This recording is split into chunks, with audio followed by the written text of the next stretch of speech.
cours, il n'y aura pas beaucoup de choses à écrire. Donc, c'est pour ça que je ne vous ai pas envoyé le cours. Voilà, donc, mais je l'enverrai après, hein, bien sûr. Voilà. Il est embêtant ce Google Meet parce que il y a des retardataires à chaque fois, il faut les admettre. Il faut les admettre et ça nous fait perdre du temps. Alors, je vais au cours de compil. Alors, Madame, compilation, oui, est-ce qu'on oui. peut enregistrer les séances? Oui, je vais essayer. D'accord, je vais essayer. Pas aujourd'hui, hein. Aujourd'hui, c'est léger. On Mais, peut le faire mais, nous-mêmes, madame. pardon? On peut le faire nous-mêmes, on peut nous-mêmes enregistrer Ah, les les séances. Oui, enregistrements. oui. Eh bien, très bien. Qui c'est qui parle? C'est toujours Yala? Il y a là. D'accord, ben, si tu veux, tu vois avec la section quels sont les étudiants qui souhaiteraient enregistrer, vous les enregistrez. D'accord? D'accord, merci, Donc madame. voilà, très bien, je compte sur vous. Donc je vous ai dit que c'était un module chargé, très chargé. Il faut être sérieux. Les étudiants sérieux, ils ont le module sans aucun problème. Voilà. Alors, donc je commence le cours. Je commence par donner bien sûr le plan du cours. Le plan du cours. Alors, je vais prendre un tableau blanc comme vous. Vous prenez une feuille ou un tableau comme vous voulez. Et moi, je prends un tableau blanc. Il faut que je partage, hein. Bon, c'est pas grave, c'est pas grave. Je prends pas. Je prends pas parce que comme j'ai pas l'habitude de travailler avec ça, donc je sais pas comment. Bon, je sais pas. C'est pas grave. C'est pas grave. Alors, prenez une feuille et un stylo et on va démarrer. Donc, on va donner le plan du cours. Alors, le plan du cours. Donc, vous mettez plan du cours de compilation. Alors, c'est deux cours, un TD, un TP. Voilà. C'est un module de base, hein. C'est comme système, comme réseau. Alors, le premier chapitre, donc vous mettez chapitre 1. Chapitre 1.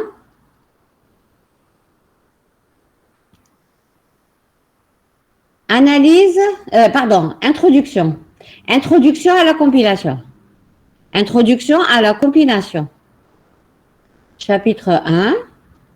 Introduction à la compilation.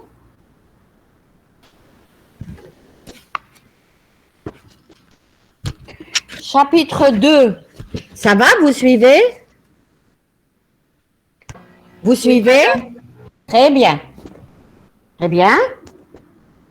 Alors, chapitre 2, c'est analyse lexicale. Analyse lexicale.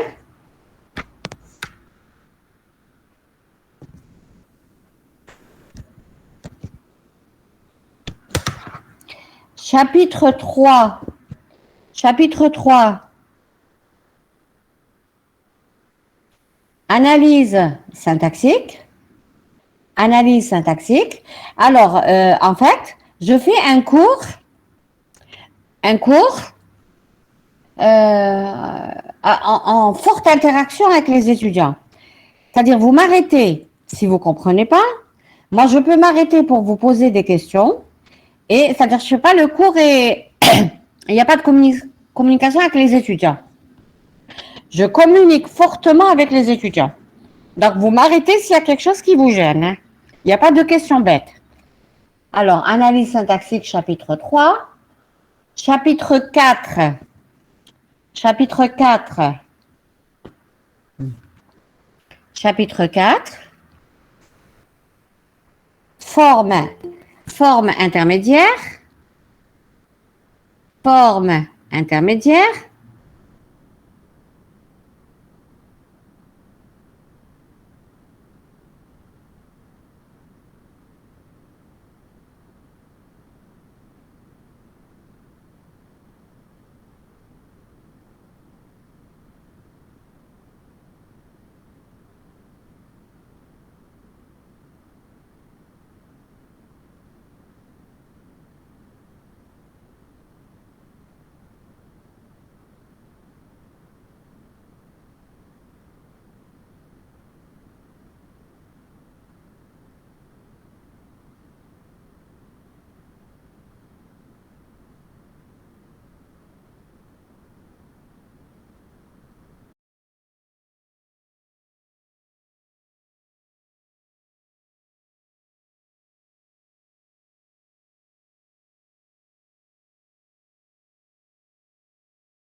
à l'exécution.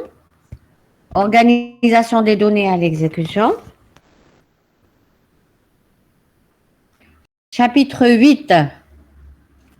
8. Optimisation de code. Optimisation de code. Optimisation de code. Chapitre 9. 9. Génération de code objet. Génération de code objet. Génération de code objet.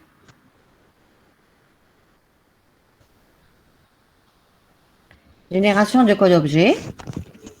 Alors, donc vous avez 9 chapitres. Le module comporte 9 chapitres.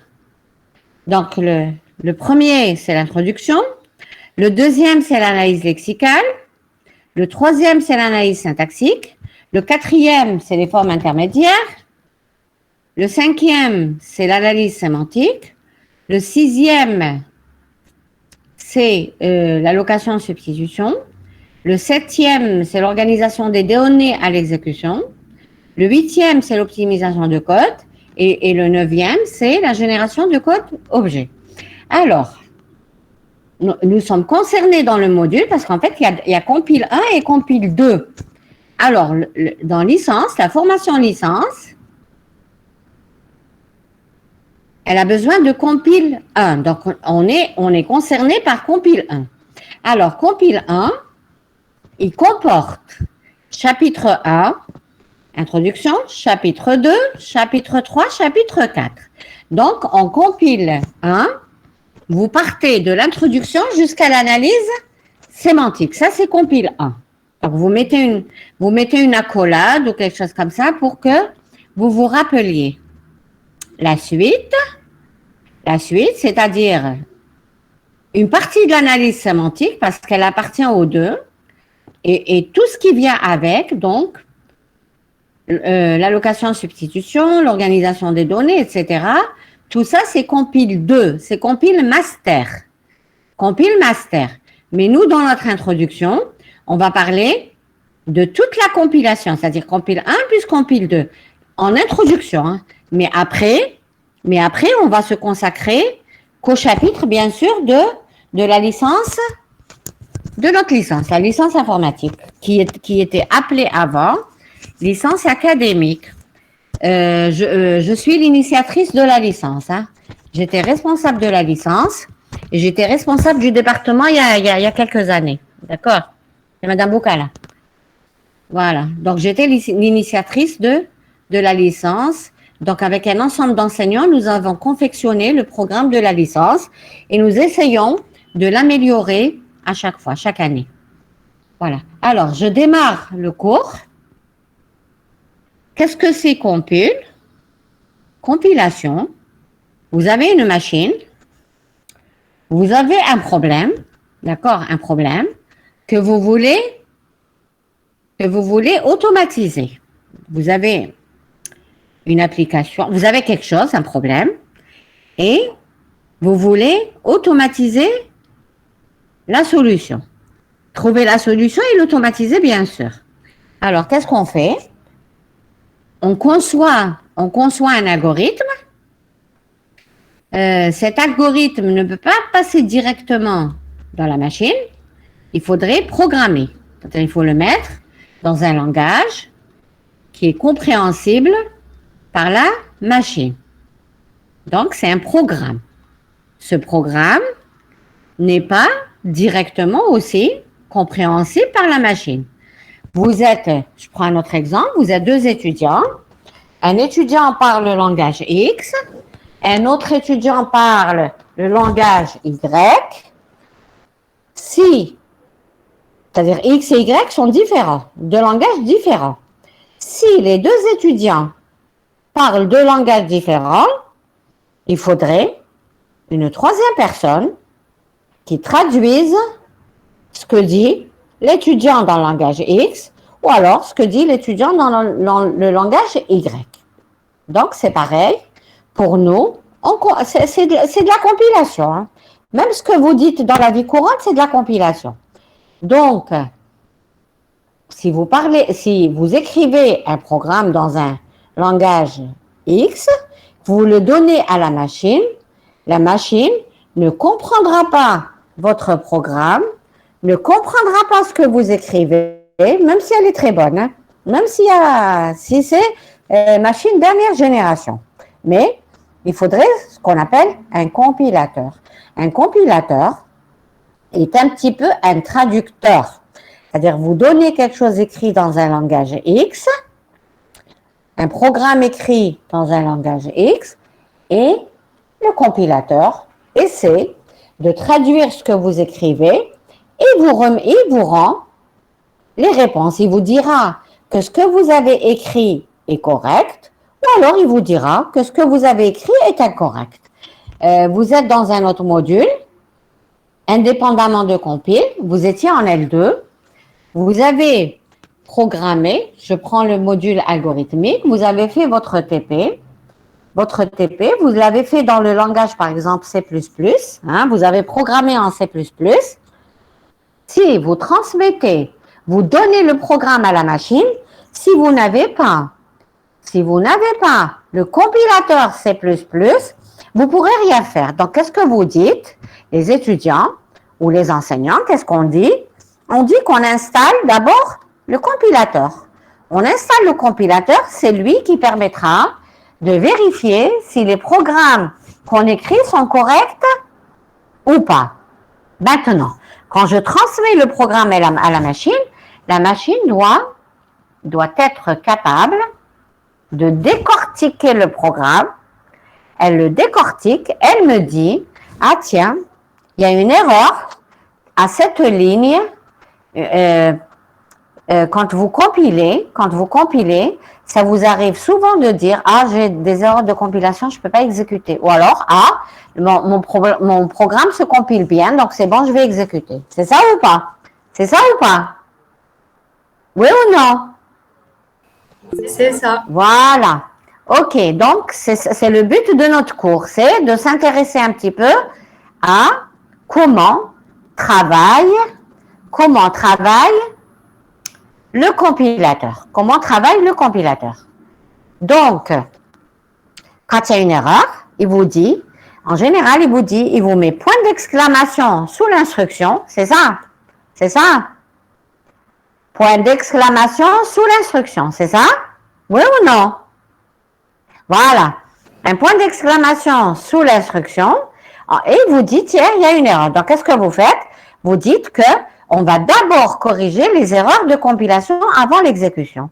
Donc, le but de notre cours, de s'intéresser un petit peu à ces compilateurs et quels sont les types d'erreurs qui nous sont générées lors de la compilation de programmes avant l'exécution et de mener, si les programmes sont corrects, de mener donc vers une bonne génération de code objet, parce que notre objectif, c'est d'exécuter des programmes. On a une question, on a un TP, on a un problème. Le problème a une solution informatique.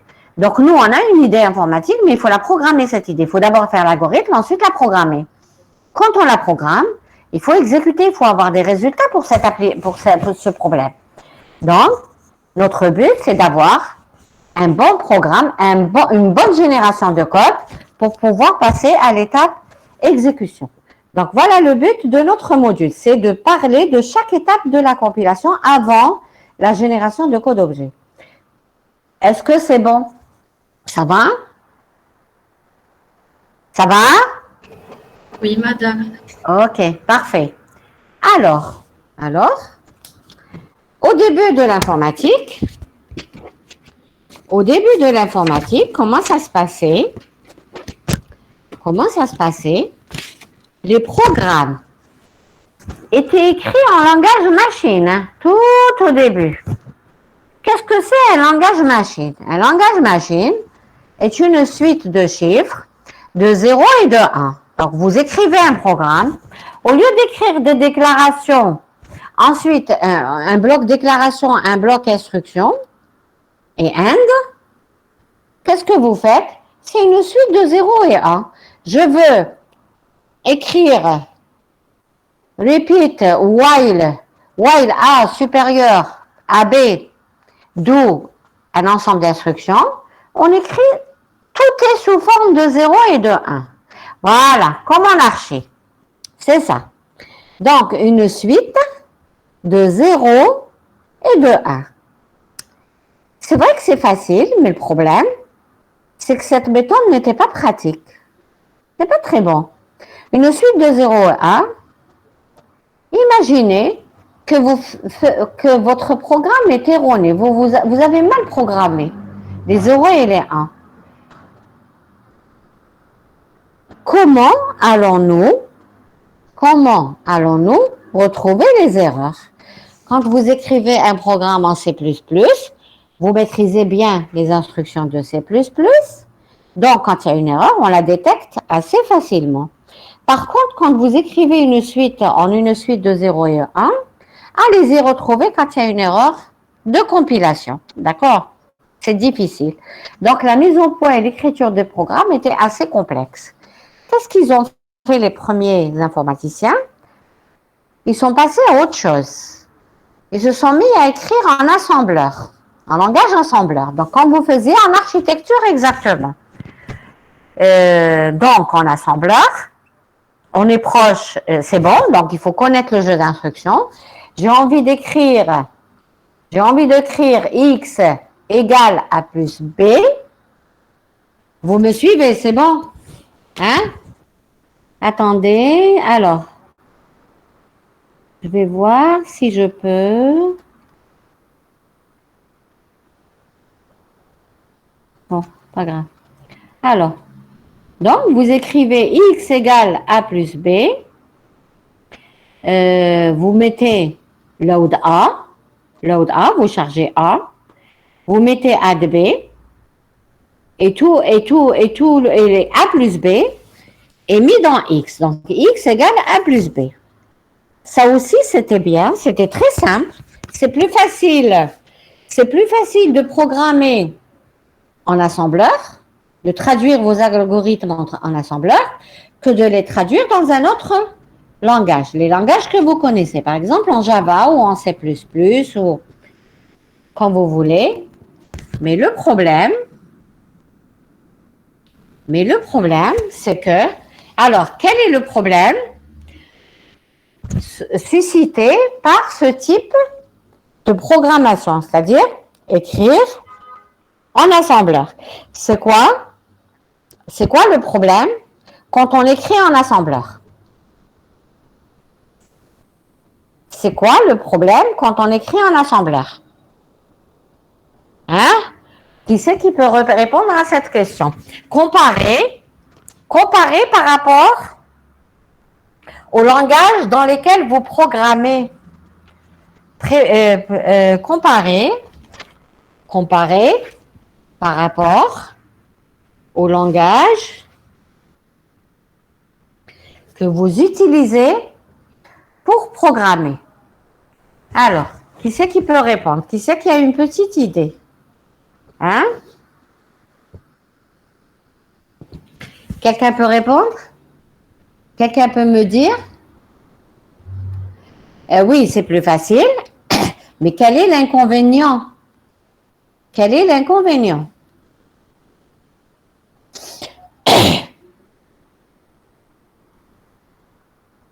Encore. Quel est l'inconvénient d'écrire en assembleur? Eh bien, l'inconvénient, c'est qu'il faut être proche de la machine. Il faut connaître la machine. Comme c'est le langage assembleur. Donc, les instructions sont propres à la machine. Il faut connaître le jeu d'instructions. Il faut connaître les registres manipulés par la machine. D'accord? Le mode d'adressage, etc. Donc, comme c'est un langage proche de la machine, ça nous gêne. Ça veut dire de changer de machine, une machine totalement différente. Ça veut dire qu'il faudra changer encore d'assembleur. Donc, qu'est-ce qu'ils ont fait les premiers chercheurs? Ils ont pensé aux langages qu'on connaît maintenant. Ce sont les langages de haut niveau, les langages évolués. Ils ont Donc, ils ont inventé tous les langages que vous connaissez. Voilà, donc c'est ça qui a poussé les chercheurs à introduire les langages évolués, qui sont en fait des langages qui sont proches des langages naturels, voilà. Mais le problème, en fait, on n'a fait que reporter le problème. Parce qu'au début, c'est vrai qu'écrire en assembleur, c'est bien, c'est proche de la machine, mais il faut connaître la machine. Mais si on s'éloigne de la machine, ça veut dire que si on écrit dans un autre langage qui n'est pas proche de la machine, il nous faut un traducteur. Il nous faut un traducteur, c'est-à-dire il nous faut quelque chose qui permette de traduire ce qu'on écrit en C++, ce qu'on écrit en Java, le traduire dans un langage qui soit proche de la machine. Donc, c'est ce qu'on appelle ce processus-là qui permet de traduire d'un langage évolué, d'un langage de haut niveau vers un langage proche de la machine, c'est ce qu'on appelle la compilation, le compilateur. Et c'est le but de notre module en L3 et en master. C'est quelles sont les étapes du compilateur et qu'est-ce qu'elles font, quel est le rôle de chaque étape de la compilation. Est-ce que ça va? Est-ce que ça va? Est-ce que ça va? Très bien. Donc, le but, c'est, étant donné un langage, comment le faire comprendre un programme écrit dans un langage, comment le faire comprendre par la machine. Le faire comprendre, ça veut dire détecter les erreurs, s'il y a erreur. Maintenant, s'il n'y a pas d'erreur, c'est passer à l'exécution. Donc, voilà. Alors, donc l'idée consiste à transformer un programme écrit en langage évolué en un programme ou code directement exécutable par la machine. Donc, un petit schéma, on part d'un programme écrit en langage évolué par un processus de transformation qu'on appelle compilation, compilateur, on obtient le code objet. Et votre but, c'est d'avoir un code objet correct qui puisse être donc exécuté. Alors, ce processus de transformation s'appelle compilation. Alors, donc la définition de la compilation, vous aurez le cours après, d'accord? C'est bon? Hein? C'est bon? Ça va? C'est bon? Ok. Alors, le processus de transformation, vous aurez le cours après, hein? Le processus de transformation est appelé, donc permettant de transformer un programme écrit dans un langage évolué en une suite d'instructions exécutables par la machine est appelé la compilation. Alors, maintenant, un petit titre, n'écrivez pas, juste vous suivez. Un petit titre, c'est la structure logique d'un compilateur. Alors, le processus de compilation, il est assez complexe. Hein. Vous, quand vous avez un programme écrit en C++, vous êtes en face d'une machine et vous voulez compiler. Vous dites, tiens, ça s'est compilé. Ça se fait en une fraction de seconde. Mais le processus est long. D'abord, son enseignement, il tient sur 2 semestres. Donc, en L3 et en M1. Avant, on faisait ça en 1 année pour les ingénieurs. Il y a aussi, c'est-à-dire ce qui se fait en une fraction de seconde, on va vous donner les détails dans le cours. C'est-à-dire qu'est-ce qui se passe exactement quand on soumet un programme écrit dans un langage, on le soumet à la machine. C'est ça c'est ça. Il y a des gens qui ont bien dormi, hein. Il y a des étudiants qui ont bien dormi. Il est 10h32, hein. Bon, je vous admets aujourd'hui, mais il faut faire attention, hein. Quand on dit 1 heure, c'est 1 heure. 10 heures, c'est 10 heures, hein.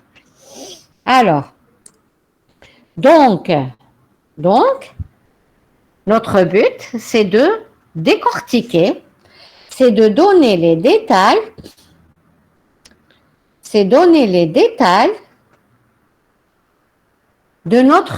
étapes de la compilation.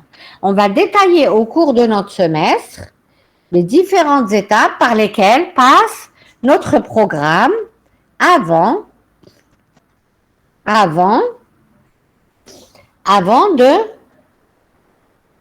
d'aller à l'exécution, c'est-à-dire avant de générer un bon code objet qui puisse être exécuté après. Alors, un processus de compilation, il est assez compliqué. C'est-à-dire, nous, ça ne nous paraît pas compliqué. Nous, on soumet un programme, on a tout de suite une réponse. Est-ce il n'y a pas d'erreur de compilation ou il y a des erreurs de compilation, on corrige et on resoumet. En fait, le processus est assez complexe. Il passe par plusieurs étapes. La première étape, c'est l'analyse lexicale. Donc, étant donné un programme, vous avez l'analyse lexicale. Ensuite vient l'analyse syntaxique. Ensuite vient l'analyse sémantique. Ensuite, la phase optimisation de code. Bien sûr, l'allocation, substitution, etc. Génération de code, organisation des données à l'exécution, en fait. Ensuite, l'optimisation de code et la génération de code objet. Donc, vous êtes parti d'un programme écrit dans un langage. Votre but, c'est de générer du code objet. Bien sûr, toutes ces étapes-là, ces 7 ou 8 étapes, elles travaillent avec ce qu'on appelle une table des symboles. Alors, c'est quoi une table des symboles? Elle est appelée aussi dictionnaire. C'est quoi? On part d'un programme avec une table à côté qui est vide. Cette table, c'est comme un dictionnaire. Elle démarre à vide et puis elle se remplit au fur et à mesure de données et ces données, elle se remplit de données avec toutes les informations concernant les données. Vous avez par exemple écrit x égale a plus b. A est un opérande, B est un opérande et X est un opérande. Pour pouvoir faire X égale A plus B, il faudrait que A et B soient de même type, à la limite, ou alors de type compatible. Est-ce que vous me suivez? Est-ce qu'on suit? On suit? Ok. Est-ce que je ne vais pas trop vite pour vous? Je vais pas trop vite? Je ne vais pas trop vite? Ok, très bien, vous m'arrêtez, hein. Donc, pour faire x égale a plus b, il faudrait que a et b soient à la limite de même type ou alors de type compatible. Donc, ces informations, il y a a, b et x qu'on va mettre dans la table des symboles, dans le dictionnaire, et on va rajouter le type de A, le type de B, le type de X. Comme ça, la compilation, le compilateur pourra vérifier, les types et tout ce dont on a besoin qui concerne A, B et X pour pouvoir générer l'addition. L'addition et l'affectation, parce qu'il faut faire A plus B et le contenu de A plus B dans X. Donc, voilà la table des symboles. Elle démarre à vide et elle est mise à jour au fur et à mesure qu'on avance en compilation. Donc, on a des informations que l'on tire du programme à compiler et que l'on met dans cette table des symboles. Et bien sûr, toutes ces étapes-là, toutes ces étapes peuvent générer des erreurs. Bien sûr, quand vous compilez, quand vous donnez un programme à la machine peut vous dire, pardon, le compilateur peut vous dire, pardon, le compilateur peut vous dire,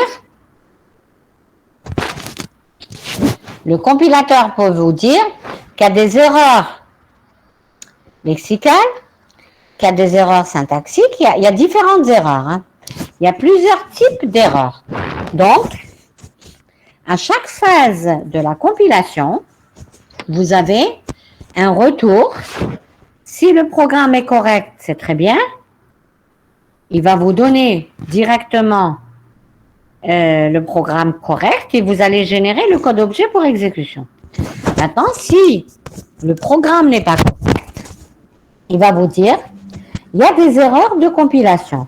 Mais nous, notre but, le but de notre module, ce n'est pas que on nous dit qu'il y a des erreurs de compilation. Ce n'est pas ce qui nous intéresse. Ce qui nous intéresse, c'est qu'on nous dise quel est le type de l'erreur, le détail. Le détail de l'erreur, ça va nous aider à corriger les programmes. Donc, le but, c'est de détailler chacune de ces étapes avec, bien sûr, quand il y a erreur, de donner le type de l'erreur. Donc, voilà de quoi est accompagné le processus de compilation. Donc, une table des symboles ou alors dictionnaire et les erreurs. Donc, les détections et traitement des erreurs. Il y a des compilateurs.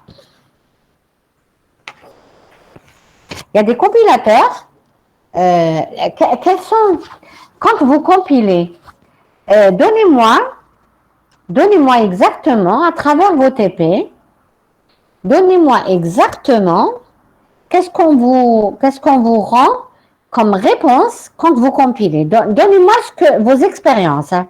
Vos expériences. Que vous dit le compilateur? Que vous dit, par exemple? Que vous dit le compilateur? Exemple. Hein? Alors, les étudiants, que vous dit le compilateur? Hein? Oui, il vous donne les erreurs. Oui, il vous donne les erreurs. Et vous corrigez, vous resoumettez. Très bien, il vous donne la ligne où il y a l'erreur. Est-ce qu'il vous donne toutes les erreurs? Est-ce qu'il vous donne toutes les erreurs du programme? Le nombre des erreurs, oui. Il y a quelqu'un qui me dit non, il y a quelqu'un qui me dit le nombre. Il vous donne les erreurs. Donnez-moi les détails. Qu'est-ce que ça veut dire, il ne vous donne pas toutes les erreurs? Qu'est-ce que ça veut dire? Les erreurs syntaxiques seulement? Non, je pense que plus. Hein. Oui, les erreurs logiques, c'est les erreurs sémantiques, oui. Est-ce qu'il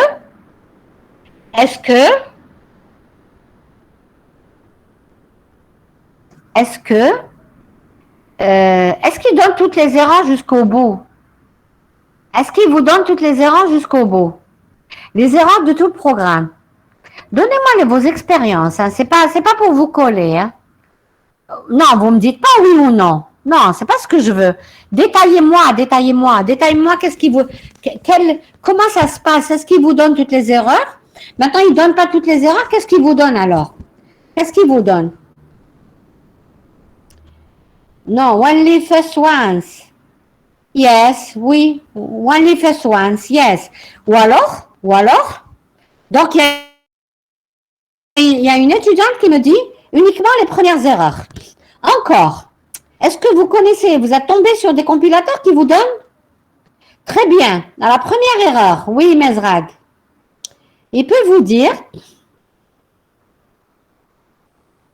pas comme il vous donne une erreur. Une erreur, il vous dit ça y est, moi je sors, je ne donne pas la suite.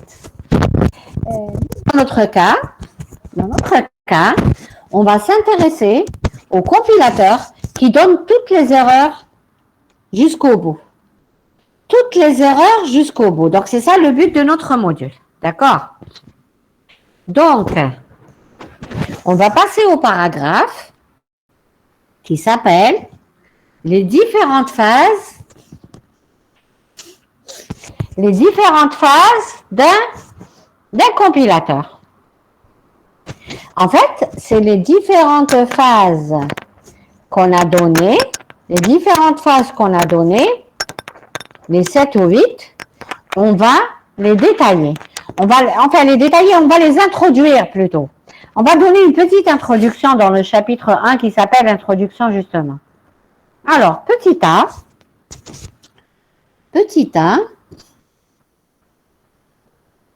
c'est analyse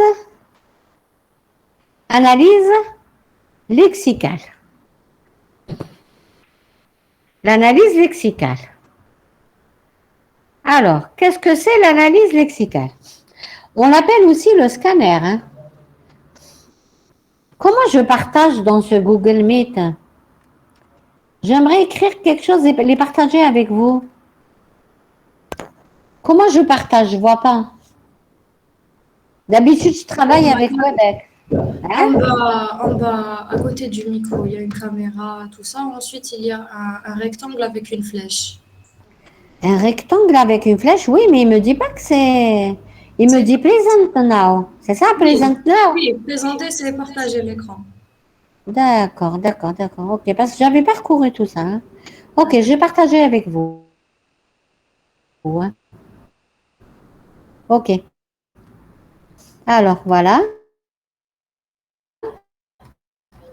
Donc. Ok. Très bien. Bien. Donc maintenant, je partage. C'est bon. Je vais écrire. Hein. Je vais écrire dans un tableau blanc. Ok. C'est bon? C'est bon? Oui. Vous m'entendez? Oui, madame. Ok, d'accord. Alors, est-ce que vous voyez mon écran blanc? Hein? Oui, on le voit.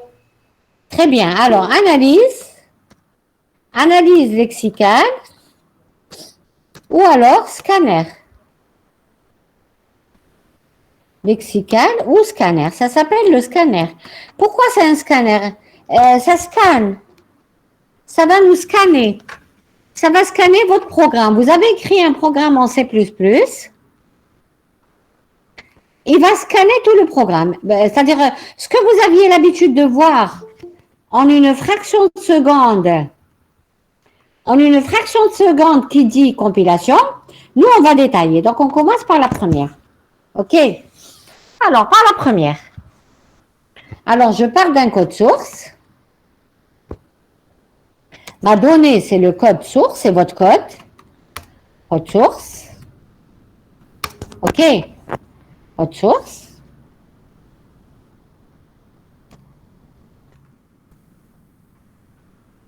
Bon. Code source. Une flèche. Alors, qu'est-ce que je fais? Par un scanner. Donc, j'appelle le scanner. L'analyse lexicale. Qu'est-ce qu'elle me retourne, cette analyse lexicale? Qu'est-ce qu'elle me retourne? Elle me retourne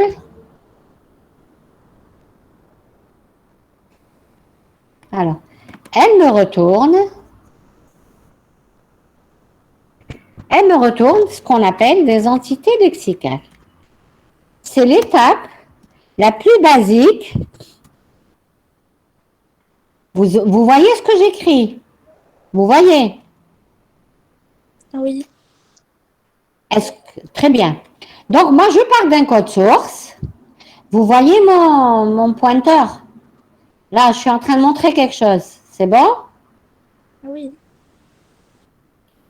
Très bien. Donc, je pars d'un code source. Par un scanner, j'appelle un scanner ou un analyseur lexical. Il me retourne les entités lexicales. Le rôle de cette analyse, c'est de découper le programme source, de le découper en petites entités qu'on appelle les entités lexicales, c'est-à-dire elle va les découper, les classifier. Dans un programme, il y a de tout. Dans un programme, il y a des identificateurs, il y a des mots-clés, mots réservés, il y a les constantes, il y a les séparateurs. Donc, qu'est-ce qu'elle fait cette analyse? Elle nous permet de scanner, de détecter les entités, si elles sont correctes ou pas, et de les ranger selon leur type. Si c'est un identificateur, il va être rangé dans les identificateurs. Si c'est une constante, parmi les constantes.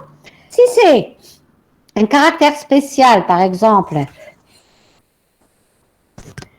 égal, le plus, le supérieur ou égal. Là, il faut que j'enlève le souligné. Sinon, il va tout me souligner. Voilà. Là aussi. Voilà. Voilà. Alors. Donc, voilà les caractères spéciaux. Les constantes, c'est ce que vous connaissez. 123, pardon. C'est une constante. 34,9, c'est une constante, etc. Les identificateurs, c'est X, A, et tout ça, c'est des identificateurs. Les mots-clés, vous les connaissez, c'est if, then, else, repeat, write, read, tout ça c'est des mots-clés. Donc, l'analyseur lexical, qu'est-ce qu'il fait, le scanner? Il permet de détecter ces entités et de les classer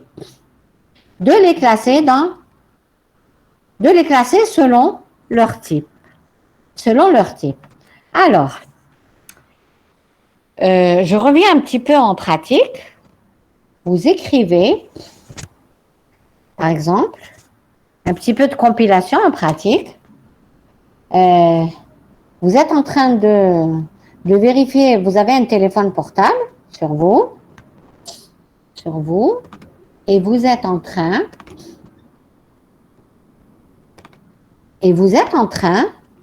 de vérifier votre solde téléphone.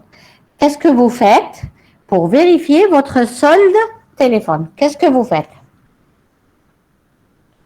Qu'est-ce que vous faites pour vérifier si vous avez encore des sous pour pouvoir utiliser votre téléphone portable? Qu'est-ce que vous faites? C'est facile, c'est pas compilation, mais c'est de la compile. Hein. Même si vous ne connaissez pas le module, vous devez être capable de répondre. Alors, comment vous faites? Un code, oui. Quel code? Qu'est-ce que vous introduisez exactement? Voilà. Étoile, 200, dièse. Ou alors, bon, il a donné un autre exemple, l'étudiant qui l'a mis. Si vous vous trompez, au lieu d'écrire étoile 200 dièse, vous avez écrit multiplier 200 dièse. Vous avez écrit multiplier 200 dièse. Qu'est-ce qu'il va vous dire? Voilà, quel type d'erreur? Donnez-moi le type de l'erreur. En compilation, on va détailler les erreurs. Oui, il va vous dire erreur, mais c'est pas... Non, il n'y a pas que ça. Qu'est-ce qu'il va vous dire exactement? Il vous dira pas erreur et c'est... Hein? Il va vous dire le code que vous avez tapé est erroné. C'est ça? Hein? Et les étudiants, vous êtes là? Est-ce que vous êtes là? Les étudiants? Oui, madame. D'accord. Alors, qu'est-ce qu'il va vous dire? Il va vous dire il y a quelque chose qui ne va pas dans le code. Par contre, il y a quelque chose qui ne va pas dans le code. Nous, ce qu'on va dire, Bon, je donne un autre exemple avant de dire ce qu'on souhaiterait faire. Autre chose, vous êtes sur Google, oui. Erreur d'exécution de la requête, oui. Sur Google, vous allez sur Google, vous cherchez une information. Qu'est-ce que vous tapez? Qu'est-ce que vous tapez quand vous cherchez une information? Qu'est-ce que vous tapez sur Google? Qu'est-ce que vous tapez? Qu'est-ce que vous tapez sur Google? Hein? C'est très courant, c'est très courant. Je m'adresse même pas à la limite à des informaticiens. Oui, vous tapez la chose que l'on cherche, oui, l'information. C'est ça. Par exemple, vous cherchez un pays. Vous cherchez un pays. Une ville dans un pays. D'accord? Vous voulez voyager. Vous cherchez une ville dans un pays. Et vous tapez la ville et vous tapez le pays. Le pays. Si vous vous trompez, qu'est-ce qu'il va vous dire Google? Qu'est-ce qu'il va vous dire Google? Non, il ne dit pas rien Google. Oui, suggestion, il ne dit pas rien Google. Qu'est-ce qu'il vous dit exactement? Il peut pas, il dit pas le mot rien. C'est une bonne manière pour eux. Voilà. Il vous écrit pas rien Google. Parce qu'en fait, en compilation, on va être précis. C'est pour ça, je sais que vous connaissez les réponses. Mais donnez-moi les précisions, ça va vous aider à comprendre le cours. En fait, Google, il vous dit pas rien. Il vous dit non existant. Ou alors, il vous aide.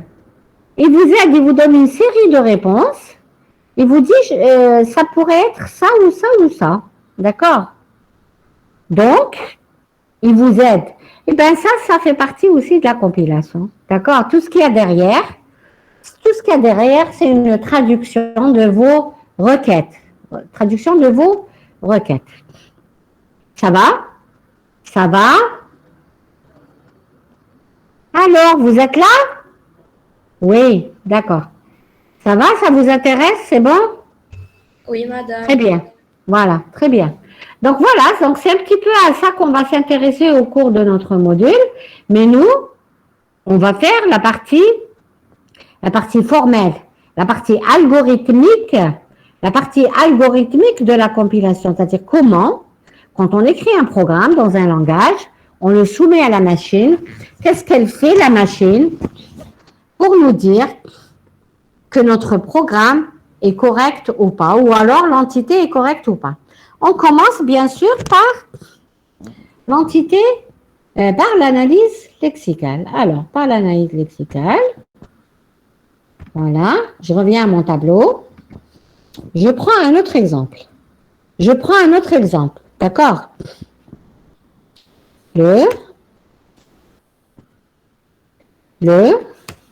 La souris mange chat.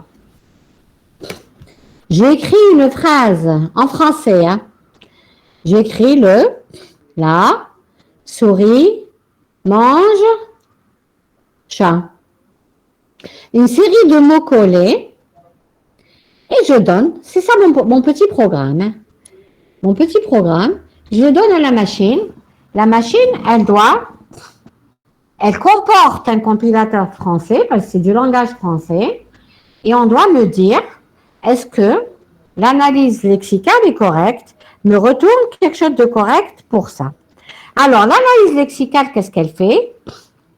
Elle permet de décortiquer la phrase en classifiant les mots, elle sépare les mots, elle dit que là est un mot,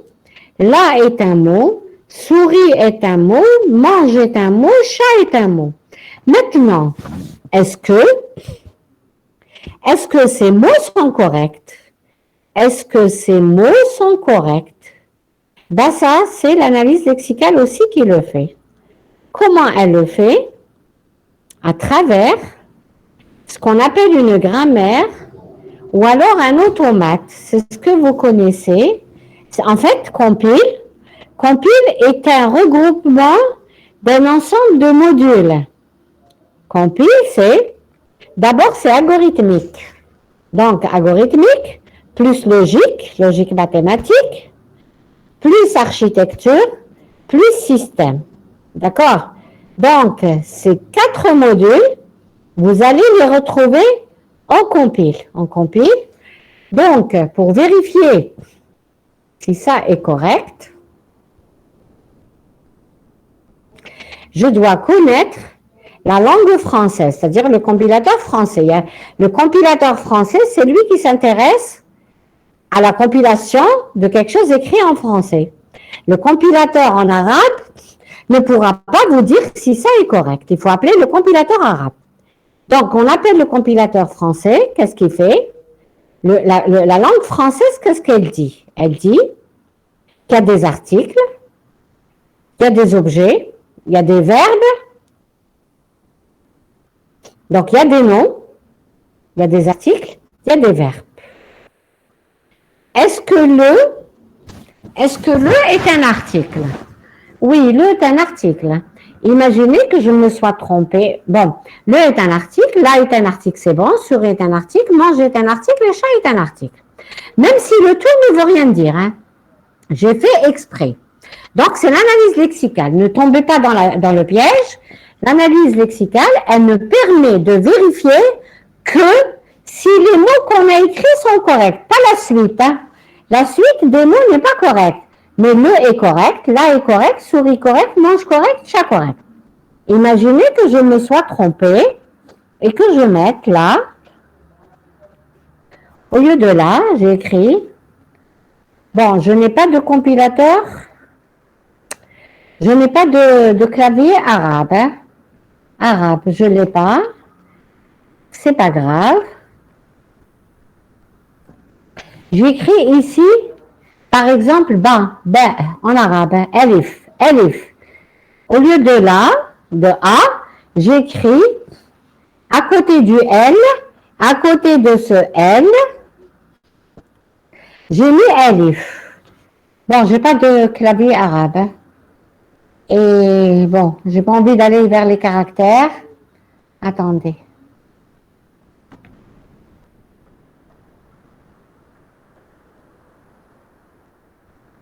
Voilà.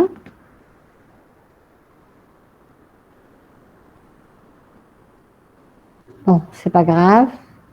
Regardez ce que j'ai écrit. Voilà. Voilà ce que j'ai écrit. J'ai écrit n'importe quoi ici, hein. Vous voyez?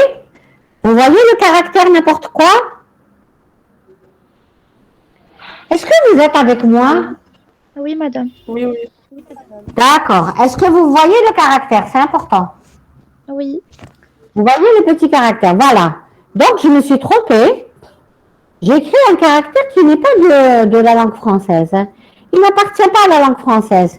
Il va me dire ici, juste au-dessous, hein, au-dessous là, il va me dire caractère erroné. Il va me dire il y a une erreur. Caractère erroné, voilà. Il va me dire caractère erroné, et s'il y a un caractère qui est erroné dans le mot, c'est tout le mot qui est erroné. Donc ce mot-là, il ne place pas dans la table des symboles, il ne va pas le placer, il va dire que c'est une erreur, il va continuer quand même à détecter toutes les erreurs, et à la fin, il va me dire qu'il ne peut pas compiler, il y a des erreurs lexicales. Parce que n'oubliez pas, dans notre module, l'important c'est de détailler les erreurs. Est-ce qu'elles sont lexicales, est-ce qu'elles sont syntaxiques, ou alors, comme vous disiez tout à l'heure, des erreurs de logique. D'accord? En fait, on les appelle des erreurs sémantiques. Donc, le but, c'est de décortiquer, de dire si les mots sont composés de caractères corrects. Voilà le but de l'analyse lexicale. Voilà. Maintenant, j'ai écrit. Alors. Donc, ils sont faux. Le compilateur lexical, la partie lexicale, Elle ne va pas rentrer dans les détails. Est-ce que j'ai écrit veut dire quelque chose ou pas? C'est pas grave. Hein. Ce n'est pas grave, même si ce que j'ai écrit ne veut rien dire. Hein. L'essentiel, c'est qu'il n'y ait pas de caractère parasite, de caractère qui soit incorrect dans la phrase. C'est ça qu'elle détecte l'analyse lexicale. Voilà. La deuxième étape de la compilation, c'est l'analyse syntaxique.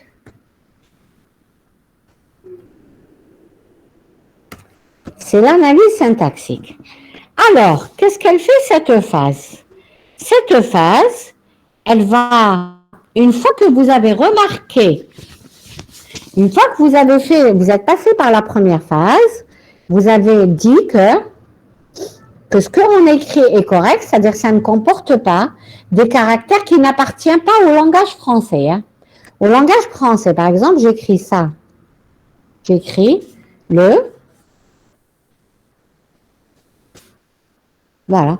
Ça, c'est correct. Hein, parce que ça, ce caractère appartient au langage français. Donc, même si ça ne veut rien dire, même si ça ne veut rien dire, c'est bon. Hein. J'ai écrit ça. Le.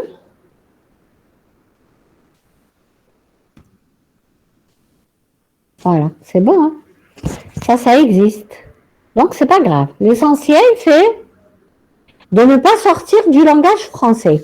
Maintenant, si vous dites que ce petit caractère n'appartient pas au français ou celui-là n'appartient pas au français, c'est une erreur. Donc, en fait, c'est celui qui conçoit le langage, hein, c'est le concepteur du langage qui définit qu'est-ce qu'il accepte comme mot-clé, comme caractère, comme identificateur. Donc, c'est celui qui fabrique le langage, qui va dresser les mots et avec les contraintes. Alors, l'analyse syntaxique, qu'est-ce qu'elle fait? Elle fait un peu plus. L'analyse lexicale, elle a dit si les mots sont corrects, si ces mots-là sont corrects, ces mots. L'analyse syntaxique, qu'est-ce qu'elle fait? Elle fait un peu plus. Elle dit que puisque l'analyse lexicale m'a retourné des mots qui sont corrects, moi, je vérifie est-ce que la succession est correcte. Est-ce que la succession, la, souris, mange, chat est correct. Est-ce que la, souris, mange, chat, est-ce que c'est correct? Est-ce que c'est correct? Alors, je veux une réponse. Est-ce que ce que j'ai écrit est correct? Pardon? Oui? Non. Non, pourquoi? Pourquoi? Ça n'a pas de sens. Aïe, aïe, aïe, on ne parle pas sens. Le sens, c'est la sémantique. Je vous ai dit, on est en compilation. Ce qu'on dit, on est en compilation. Ce qu'on dit est important. C'est-à-dire, on pèse nos réponses. Là, on a dit que c'est pas correct parce que ça comportait un caractère qui n'est pas correct. Là, c'est pas le sens qui n'est pas bon. Qu'est-ce qui n'est pas bon? Avant d'arriver au sens. Qu'est-ce qui n'est pas bon? C'est le fait Réfléchissez. Le fait que le essaie de... Qu'il y a un article et un autre. Qu'est-ce que vous dites? Le fait que... Allez-y, c'est bon, allez-y. Allez-y, n'ayez pas peur. Hein? Voilà. C'est la forme de la phrase. C'est la forme. Il y a quelqu'un d'autre qui dit quelque chose. Allez-y, je ne vous ai pas entendu. Répétez. Répétez ce que vous avez dit. C'est bon, allez-y. Alors, la structure de la chaîne, oui, bien. Oui, encore. C'est la succession des mots. La succession des mots n'est pas bonne. Voilà, 2 articles qui se suivent. Encore, oui, bien. C'est-à-dire que toutes vos réponses sont correctes. En fait, ce qu'on a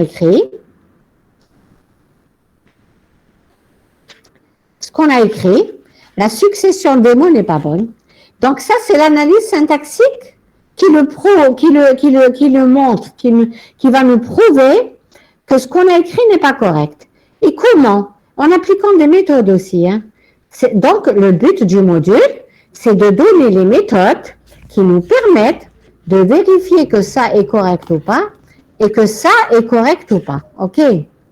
Donc cette phase, elle permet de vérifier que le programme est correct sur le plan syntaxe, structure. En fait, cette structure, elle nous est donnée sous forme d'un arbre. En fait, vos programmes, hein, les programmes que vous écrivez en informatique, en C++, en Java, etc., ils sont sous forme d'arbres. C'est très important la notion d'arbre en informatique. Donc, ils sont sous forme d'arbres, et qu'on appelle des arbres syntaxiques ou arbres de syntaxe. Chaque nœud de l'arbre correspond à un opérateur et les fils de l'arbre correspondent aux opérandes sur lesquels agit l'opérateur. Par exemple, vous écrivez x égale a plus b. A et b et x sont des opérandes et les deux points égal et le plus sont des opérateurs. Donc, on tracera des arbres en compilation. Ça va? C'est bon? Ça va? Ça va? Oui. Très bien. Alors, est-ce que vous voulez dire quelque chose? Est-ce que vous voulez parler? Est-ce que vous voulez poser? Est-ce qu'il y a des questions? Il y a des questions? Avec le changement de temps, je tousse. Alors, est-ce qu'il y a des questions jusque-là? Is there question? Non. Très bien, voilà. Alors maintenant, la troisième phase, c'est l'analyse sémantique. Alors, l'étudiante qui a dit tout à l'heure, il va nous retourner une erreur sémantique. En fait, ce n'est pas une erreur sémantique, mais c'est une erreur syntaxique. Les erreurs sémantiques sont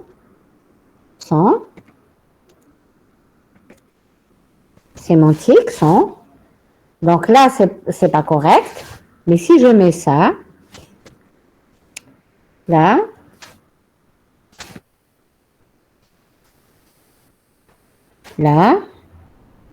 chat, mange, le souris.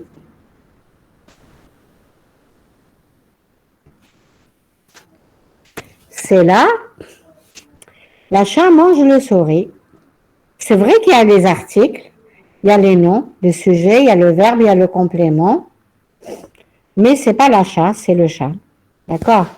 Je prends un autre exemple. D'accord?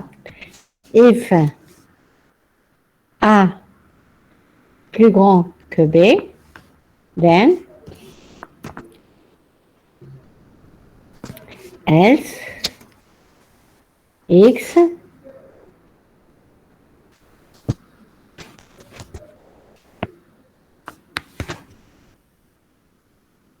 voilà. Voilà. Est-ce que vous suivez le deuxième exemple? Deuxième exemple. Deuxième exemple. Est-ce que vous suivez? Oui. Vous suivez? Très bien. Alors, ce que j'ai écrit est correct lexicalement. Le if, c'est bon, c'est un mot-clé. Par exemple, je parle du C, c'est bon. A supérieur à B, c'est bon. Le 20, c'est bon. Le S, c'est bon. Le X, c'est bon. 2 points égales, c'est bon. Le 0 est bon. Par contre, c'est syntaxiquement que c'est pas correct. And then, un else, and then n'est pas suivi du else. C'est ça. Hein? And then est suivi d'une instruction. D'accord? C'est bon? Oui ou non? Oui. Oui. Très bien. Voilà, donc, il y a une erreur. Il y a une erreur syntaxique. Syntaxique. Maintenant, la sémantique, c'est autre chose. J'avais pris l'exemple de la chat mange le souris. C'est pas bon. La chat, c'est le chat. Donc, il y a des problèmes. Donc, l'analyse sémantique et la génération de codes intermédiaires. Donc, qu'est-ce qu'elle fait, cette phase? Elle permet, une fois que c'est correct syntaxiquement, elle permet cette phase, c'est celle qui se rapproche de la forme intermédiaire, hein, du code généré. Hein. La génération de code, elle se rapproche. Hein, elle se rapproche de la machine. Donc, elle permet de traduire le programme en code plus facile, en code on dit élémentaire, et elle permet de vérifier si le programme qui a été vérifié correct syntaxiquement est aussi correct sémantiquement. Alors, parmi les problèmes sémantiques aussi, un autre exemple, mis à part ce que je viens de donner, la chat mange le souris, vous écrivez x égale a plus b. X égale a plus b. X est booléen. X, vous l'avez déclaré booléen. D'accord? A, vous l'avez déclaré réel. Et B, vous l'avez déclaré integer. Quel est le problème? Quel est le problème? X est booléen. A est réel et B est integer. C'est quoi le problème? C'est pas de la compilation, vous connaissez ça algorithmiquement, dans le module algorithmique. Qu'est-ce qui ne va pas? Qu'est-ce qui ne va pas? Qu'est-ce qui ne va pas? Qu'est-ce qui ne va pas? Les types ne sont pas compatibles. Très bien. Donc ça, c'est des erreurs sémantiques. Je n'ai pas le droit de mélanger dans une expression, dans une affectation, des identificateurs qui n'ont pas le même type. Donc, ça, c'est pas correct. Tout ça n'est pas correct sémantiquement. Donc, voilà ce que fait l'analyse sémantique. C'est bon? Voilà, je m'arrête là. Il est il est 11h15. D'accord? Au lieu de 10 minutes, j'ai pris 5 minutes. Pourquoi? Parce qu'on a démarré un petit peu en retard. Voilà. Ça va? C'est bon? Les étudiants? Ça va? Oui, madame. Oui. D'accord. Donc, dès qu'on nous donne l'emploi du temps, on reprendra normalement. D'accord? Ça va? D'accord. Très bien. Ok, parfait. Donc, vous n'avez pas de cours mis à part extraction des données avec M. Zeller, c'est ça? C'est ça. Très bien, ok. Eh bien, au prochain cours alors. Bon courage, au revoir. Merci, madame. Au revoir. Merci, madame. Au revoir.